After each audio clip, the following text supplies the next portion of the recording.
सिद्धार्थ बुद्ध का जन्म नेपाल के लुम्बिनी शहर में हुआ था।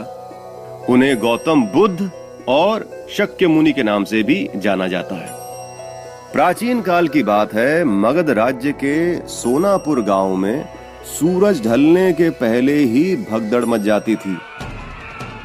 लोग अपने बच्चों को लेकर घर के अंदर चले जाते, रास्ते में सन्नाटा छा जाता। जब तक मुर्गा बांग देकर सूरज के निकलने का संकेत न देता, तब तक कोई भी अपने घर के बाहर पैर नहीं रखता था। पर ऐसा क्यों भला? ये दहशत थी डाकू अंगुलीमाल की। अब आप सोच रहे होंगे कि अंगुलीमाल कौन है और ये कैसा नाम है?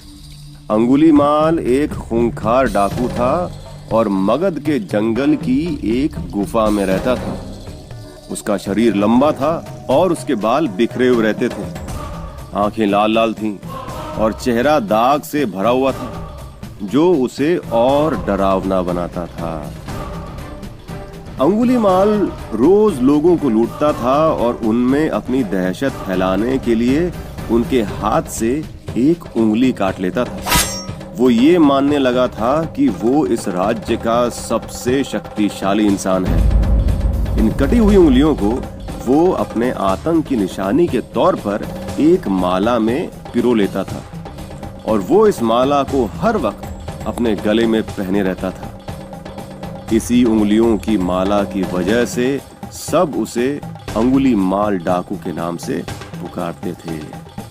पूरा राज्य परेशान था कि कैसे उन्हें अंगुलीमाल के आतंक से छुटकारा मिले। अंगुलीमाल अब तक 999 उंगलियों की माला बना चुका था। अब उसे केवल एक उंगली की जरूरत थी अपना 1000 का आंकड़ा पूरा करने के लिए। कौन होगा उसका अगला शिकार?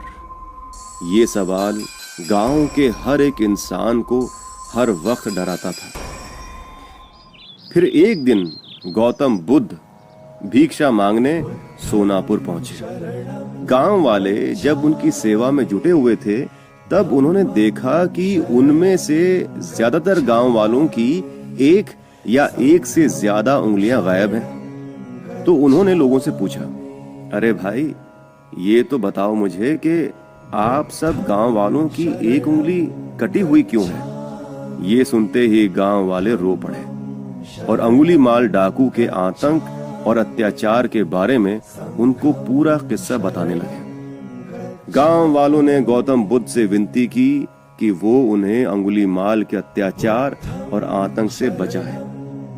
अगले ही दिन सूरज ढलते ही गौतम बुद्ध अकेले ही जंगल की तरफ चल दिए। गांव वालों ने उन्हें रोकने की बहुत कोशिश की, पर गौतम बुद्ध हमेशा की तरह चेहरे पर मुस्कान लिए उनसे बोले, आप लोग मेरा इंतजार करें, मैं अंगुलीमाल से मिलकर आता हूं। कुछ देर में उधर जंगल में अंगुलीमाल को ये खबर मिल चुकी थी कि गौतम बुद्ध नाम का एक व्यक्ति उनकी तलाश में जंगल में भटक रहा है। तो अंगुलीमाल हंसते हुए बोला, लगता है भगवान मुझसे खुश है। अब मुझे अपने 1000वें शिकार के लिए भटकना नहीं पड़ेगा। अच्छा है, आखिर मैं भी तो देखूं कौन है ये बुद्धा। अंगुलीमाल अपनी गुफा के सामने बैठा अपनी माला में पिरोई उंगलियों को फिर से गिन रहा था और फिर खुशी से चिल्ला उठा, बस और एक उंगली और मेरी ये 1000 उंगलियों की माला पूरी हो जाएगी। उसका इतना बोलना था कि अगले ही पल उसने देखा कि बुद्ध उनकी गुफा की तरफ चले आ रहे हैं। बुद्ध को आते देख अंगुलीमाल हाथ में अपनी तलवार लेकर तन के खड़ा हो गया, जोर जोर से ठाके मारने लगा और बोला, मैं भी जरा इस बुद्ध को देखूं जिसमें मुझसे मिलने की हिम्मत है। पर अंगुलीमाल को चौंकाते हुए गौतम बुद्ध उसकी गुफा के सामने से चुपचाप निकल गए। उन्होंने अंगुलीमाल को इस तरह अनदेखा किया कि उसे एक बार भी पलट के नहीं देखा। अंगुलीमाल को ये बात हजम नहीं हुई। वो गुस्से से तमतमा गया। वो गौतम बुद्ध को पकड़ने उनके पीछे दौड़ा, पर वो बुद्धा को नहीं पकड़ पा रहा था। अंगुलीमाल चिल्लाया, रुको रुको। बुद्ध रुक गए। अंगुलीमाल ने तलवार चमकाते हुए कहा, ओ सन्यासी, क्या तुम्हें मुझसे डर नहीं लगता? पूरा मगध राज्य मेरे नाम से कांपता है। आज तुम्हारी उंगली की बलि चढ़ाकर अपनी यह अधूरी माला पूरी करूंगा। हा हा हा हा।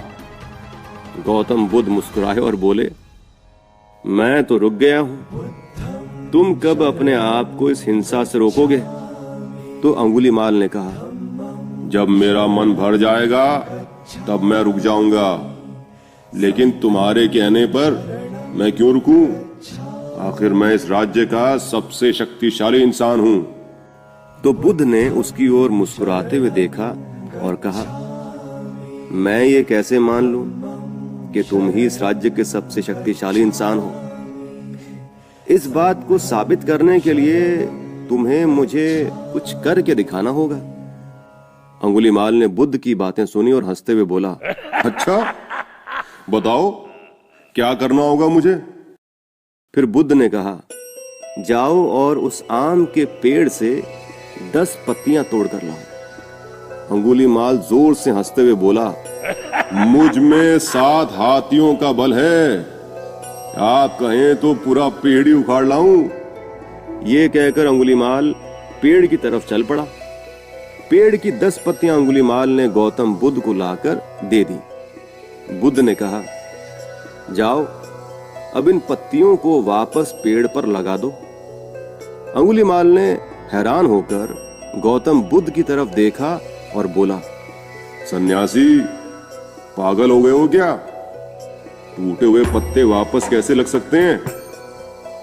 गौतम बुद्ध बोले, जब तुम इतनी छोटी सी चीज को भी जोड़ नहीं सकते तो तुम सबसे बलवान कैसे हुए? तुम अपने आप को बलवान कहते हो, पर तुमसे कमजोर इंसान कोई नहीं है।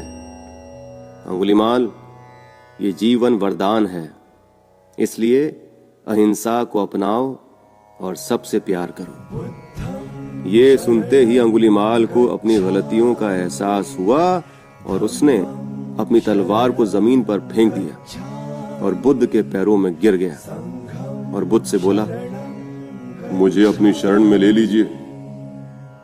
बुद्ध ने उसे गले से लगाया और अपना शिष्य बना लिया। अगले ही दिन अंगुलीमाल ने गांव वालों से माफी मांगी और उनसे कहा, मैं आप लोगों की उंगलियां तो वापस जोड़ नहीं सकता, पर आप सभी के बीच रहकर आप लोगों की मदद और सेवा जरूर कर सकता हूं।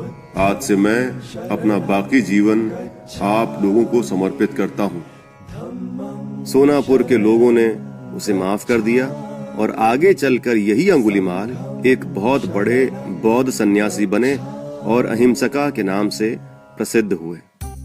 गौतम बुद्ध के इसी ज्ञान की वजह से गांव में चारों ओर खुशी के ठहाके और किलकारियां गूंजने लगी।